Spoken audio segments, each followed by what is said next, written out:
Dans cette section, nous allons parler d'automatisation et d'infrastructure as code. Avec la mouvance DevOps et tout ce qui est scalabilité et mise en place de la haute disponibilité, l'automatisation est devenue une nécessité. Alors, il y a plusieurs façons d'implémenter ces méthodes d'automatisation et de réutilisation d'infrastructures dans différents contextes. Dans un premier temps, on a les API OpenStack. Pour chaque service, OpenStack propose une API, c'est-à-dire un endpoint via lequel on pourra interroger l'API en question.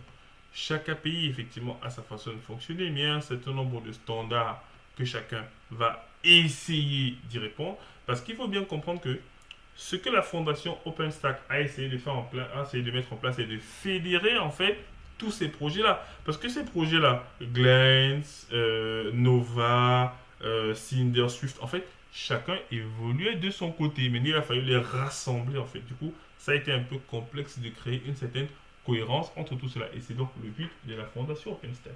Donc, le premier niveau d'automatisation, c'est l'interaction avec les API OpenStack. Bien sûr, on peut faire du curl ou ce que vous voulez, hein. Et également la CLI. Donc, la CLI va nous permettre de pouvoir directement interagir avec OpenStack exactement comme le fait le script run init run once qui permet de provisionner des ressources de base pour nous montrer en fait comment fonctionne OpenStack. Donc, juste pour valider la partie installation. Vous pouvez l'installer du coup grâce au gestionnaire d'installation Python, donc pipinstall, mais faites bien attention. Des fois, moi j'ai eu des bugs avec la version donc du 2.7 de Python OpenStack client. Donc moi j'ai fait plutôt un pip 3 pour installer la version 3, la version de Python 3 de Python OpenStack client. Et lorsque vous souhaitez en fait utiliser la CLI, il faut lui fournir un certain nombre de variables d'environnement nécessaires à la partie authentification. N'oubliez pas, à chaque fois que vous voulez interagir avec OpenStack, il faut passer par Keystone et Keystone demandera des credentials. Alors, autre méthode d'interaction, c'est la SDK. Et là, c'est plus pour les développeurs. Parce que les développeurs, en réalité, auront besoin d'intégrer en fait ces appels à l'API directement dans leur programme. Imaginez, je fais une application tierce qui devra aller provisionner des ressources sur OpenStack. Alors, je peux travailler avec plusieurs langages. Mais celui qui est le plus conseillé parce qu'il y a déjà les librairies officielles disponibles, c'est bien Python. Donc, on considérera des personnes qui veulent interagir via la SDK OpenStack. On leur demandera d'utiliser directement Python. Mais bien évidemment, ils peuvent utiliser la SDK d'autres langages, notamment .NET et Java. Mais par contre, il leur faudra faire des appels en fait RESTful aux API. Ce qui redevient encore, on va dire quoi, ce qui nous ramène encore à l'âge de pierre en réalité. Donc il n'y a pas vraiment des librairies que OpenStack a déjà préparées pour Java et .NET. Non, actuellement ce n'est que Python.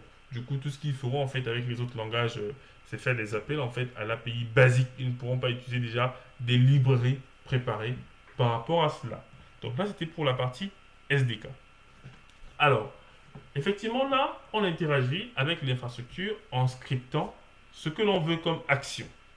Sauf que dans certains cas, on peut vouloir déployer exactement la même infra et la mettre à jour dans différents environnements. Donc, imaginez aujourd'hui, je vous demande de déployer une infra dans mon data center de Londres. Après, je vous demande de déployer la même chose dans mon data center de France. Mais sauf que le script, en fait, a un certain nombre de limitations.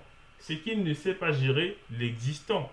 Je répète, le scripting pose ce problème qu'il ne sait pas gérer déjà l'existant. Donc, et surtout, il ne sait pas gérer la dépendance, à part si vous le codez vous-même. Donc, ça pose un problème particulier. Et c'est là, du coup, que l'infrastructure as code va naître.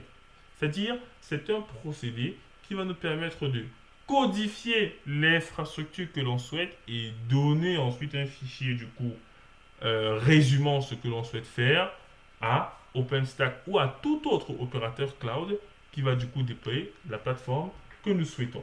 Donc c'est dans ce sens qu'on a l'orchestrateur HIT qui permet en réalité, à partir d'un fichier, de décrire l'ensemble des ressources que l'on souhaite, des machines virtuelles, un réseau, un routeur, un réseau public, une clé privée, deux security group. Bref, lorsque vous avez du coup ces fichiers de stack là, vous les envoyez au service IT, soit via l'interface graphique, soit via la CLI, et du coup il va le mettre dans sa MQ et il va ensuite la passer dans son IT Engine.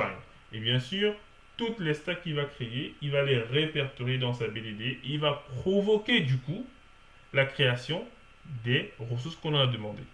Donc, l'ensemble des ressources qu'on a demandées constitue en réalité une stack.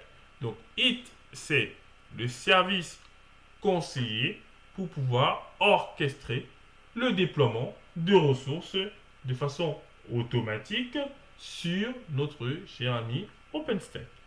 Alors, un exemple simple, si vous voulez voir à quoi ressemble un fichier IT, vous avez les paramètres, donc vous avez la section paramètres, vous avez la version du template qui permet de définir l'ensemble des fonctions qui sont acceptées, donc la syntaxe qui est acceptée.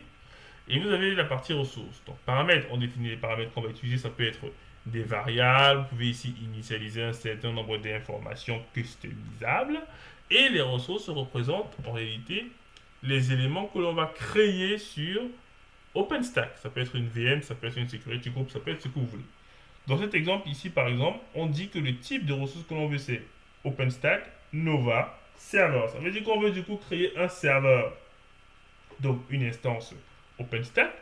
Et en termes de propriété, on dit par exemple que la key pair que l'on veut utiliser, c'est celle qu'on a définie ici. Et au niveau du réseau, c'est ce réseau-ci qu'on veut utiliser. Au niveau de l'image, on fixe en dur et on donne également le flavor. Bref, c'est les mêmes actions que vous avez déjà réalisées en interface graphique que l'on va faire ici. Mais sauf que grâce à cela, en fait, je pourrais partager en fait ce que j'ai fait aux autres. Je pourrais leur permettre de réutiliser du coup mon template parce que j'ai codifié exactement ce que je veux. Nous, ça nous aidait beaucoup lorsqu'on faisait en fait des tests en continu. Parce que lorsque les développeurs voulaient par exemple tester leur application, il leur fallait lancer de façon dynamique en fait la création d'une infra vierge. Parce que la meilleure façon de savoir que son application marche, c'est de partir d'un environnement vierge déjà.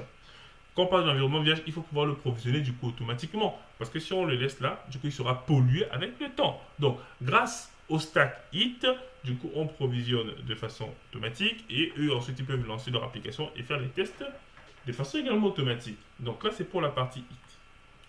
Alors, vous arrivez devant la problématique suivante.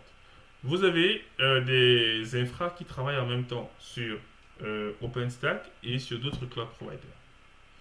Et ils voudraient éventuellement utiliser un seul même outil pour pouvoir provisionner sur du OpenStack et sur de l'AWS par exemple. C'est là où intervient Terraform. Donc, Terraform est devenu en réalité une norme pour déployer des ressources sur n'importe quel cloud provider. C'est simplement un ensemble de fichiers dont l'extension c'est .tf et qui permettent de décrire l'infrastructure que l'on souhaite.